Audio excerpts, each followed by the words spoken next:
सबसे बड़े सवाल के साथ, और वो सवाल है पहाड़ पर किसका विजय तिलक। उत्तराखंड में पुष्कर सिंह धामी के नेतृत्व में भाजपा को प्रचंड जीत मिल गई, लेकिन धामी की खटीमा सीट से हार के बाद सरकार के नेतृत्व का संकट खड़ा हो गया है, जिसको लेकर भाजपा का केंद्रीय नेतृत्व मंथन में लगातार जुटा हुआ है।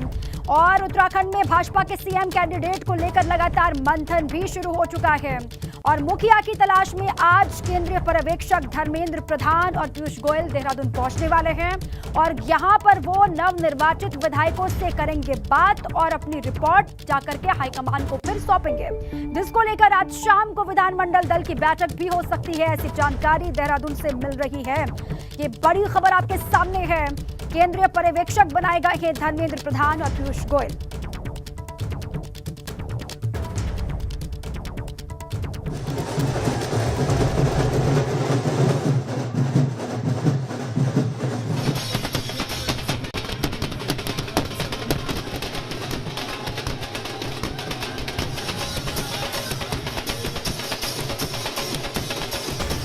विधानसभा चुनाव में मिली बड़ी जीत से भाजपा खेमा जश्न में डूबा है।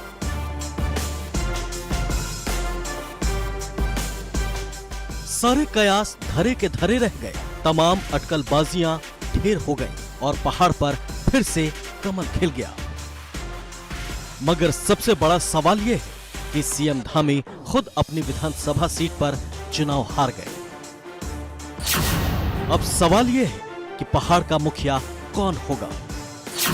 आखिरकार भाजपा पहाड़ पर किसका राज तिलक करेगी। उत्तराखंड की सियासत की चुनाव की वो रवायत इस बार भी बरकरार रही, जिसमें उत्तराखंड की जनता पार्टी तो जिता देती है लेकिन मुख्यमंत्री को हरा देती है। और अभी भी ऐसा ही हुआ। प्रचंड बहुमत मिलने के बाद भी भारतीय जनता पार्टी एक बड़े परीक्षा के भंवर में फंस गई है।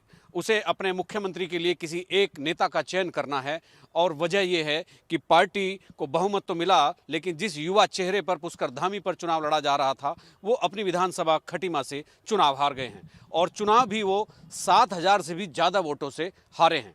इसकी आशंका पहले ही थी। तमाम प्रयास किए गए।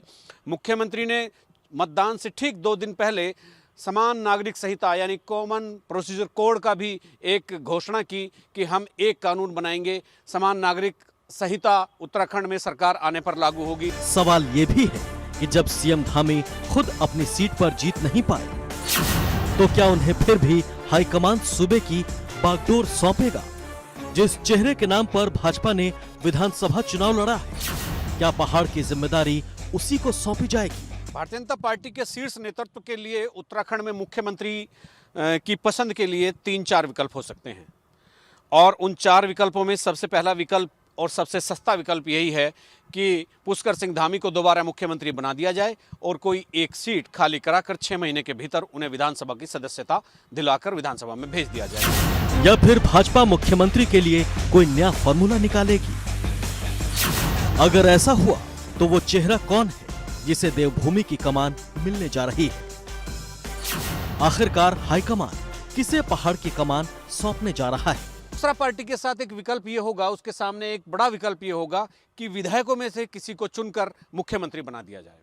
उसमें स्वास्थ्य मंत्री धन सिंह रावत हो सकते हैं, उसमें पर्यटन मंत्री सतपाल महाराज हो सकते हैं, उसमें प्रदेश अध्यक्ष मदन कौशिक हो सकते हैं, और उसमें महिला और ब्राह्मण चेहरे के तौर पर रितु खंडूड़ी भी हो सकती हैं।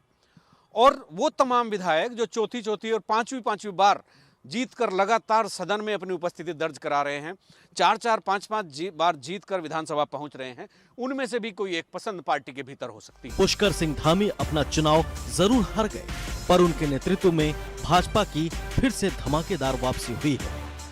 केंद्रीय मंत्री धर्मेंद्र प्रधान और पीयूष गोयल को उत्तराखंड के लिए पर्यवेक्षक नियुक्त किया गया है। ये दोनों नेता जल्द ही उत्तराखंड में विधायकों के साथ बैठक करेंगे, जिसमें सीएम के नाम को लेकर सहमति बनाई जाएगी। अगर मुख्यमंत्री पुष्कर सिंह धामी को मुख्यमंत्री बनाया जाता है फिर से, तो उनके लिए भी एक ही बाई इलेक्शन होगा और अनिल बलूनी के लिए भी एक ही बाई इलेक्शन होगा। और यदि विधायकों में से किसी को बनाया जाता है तो एक भी बाई इलेक्शन नहीं होगा। और अगर दोनों सांसदों में से किसी को बनाया जाता है, रमेश पोखरियाल निशंक या अजय भट्ट, तो 2-2 बाई इलेक्शन बीजेपी को फेस करने होंगे। मुझे लगता है कि आने वाले 24 घंटे उत्तराखंड भाजपा के लिए बेहद महत्वपूर्ण होने जा रहे हैं। अपने सहयोगी कैमरामैन क्रिस्टोफर लॉरेंस के साथ एबीपी गंगा के लिए देहरादून से अजीत सिंह राठी।